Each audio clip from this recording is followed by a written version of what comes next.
Now, it's not always possible to see our favourite bands play live, so some fans are thankful that there's a thriving industry in tribute acts. Groups like the Bootleg Beatles, who formed in 1980, have enjoyed great success. Well, this next story is brilliant because Wendy Hurrell has been to meet a London band that recently played the tribute of their careers, and her report has some flashing images.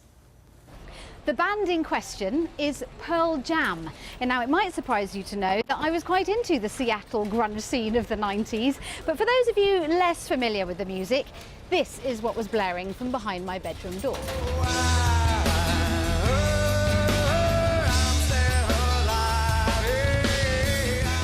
Call it a phase, if you will, but there are far less fickle fans across the world, and 20,000 of them were hoping to see Pearl Jam at the O2 last week. But the lead singer lost his voice. At 2 p.m, the gig was cancelled. By 4 p.m, a tribute band had stepped in with an impromptu gig. Not at the O2, but at the Borderline Club in Soho.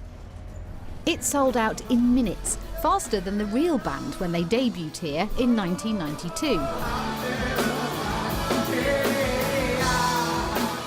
Without any shadow of a doubt, that must be the fastest covers concert ever sold.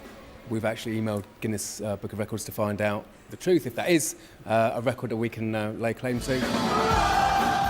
In the scramble to set up the gig, they were for a time without percussion.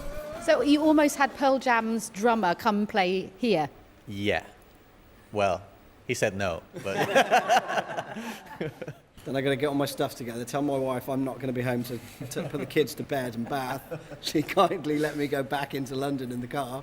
And as I got here, as I was driving up Tottenham Court Road, there's already a line of people. There were people that had come over from Mexico, the United States, all over Europe, Canada. Even before I picked up my guitar, when I walked on stage, there were people like, "Thank you so much for the gig." I was like, "We haven't done it yet." Yeah, we just had so many messages from so many people, just being so grateful that we managed to salvage something of a ruined night.